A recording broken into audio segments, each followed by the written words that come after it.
proceeded as we did. Are you familiar with the Lassalle's principles? I knew you were going to ask this, and I sorry, can't. Mr. Ragg, I before can't. you move on. I know this is about Tommy. Indeed, you watched the Crown. Yes. Yeah. Go on, remind me. So, if you were to go to Her Majesty and request, as it is a request, not to advise, but request a dissolution of Parliament, could you give me 2 conditions under which Her Majesty would be justified in declining your request?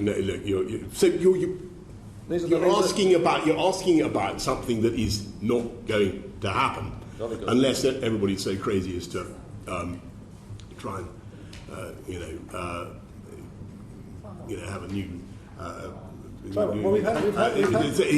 going to get on. No, there is no. I don't think the people of this country want to have an election, and I certainly don't. Excuse me, Prime Minister, you said it's not going to happen unless what? Well, I think that the history teaches us that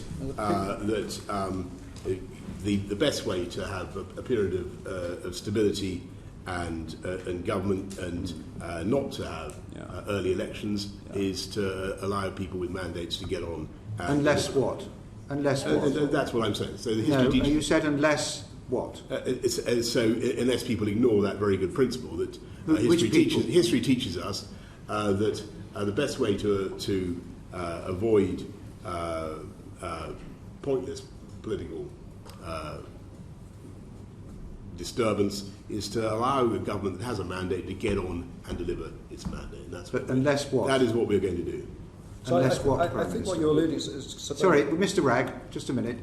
The Prime Minister said... Unless people forget that. What does that mean?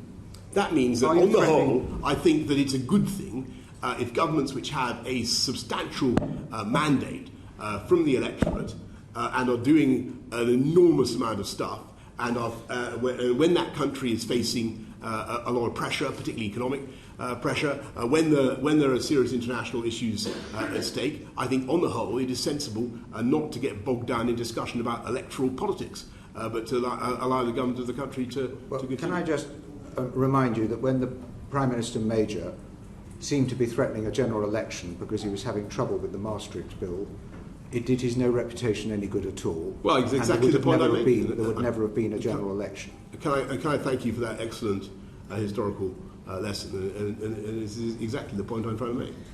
Well, I don't know why you said unless. Mr. Ragg. Thank you, Sir Bernard.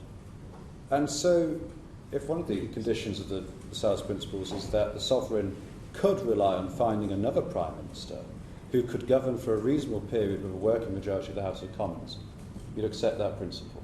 I think all this is... I want to agree passionately and strongly with what Sir Bernard has said. If you go back to Prime Minister, the 90s, that you don't solve problems by threatening to call elections. You've got to get on with what you're elected to do, and that's what the government is. That's what the government is doing. So I'm taking it that you accept the Lassalle's principles. They sound, insofar as they're designed to prevent pointless wildcat elections, they sound sensible to me.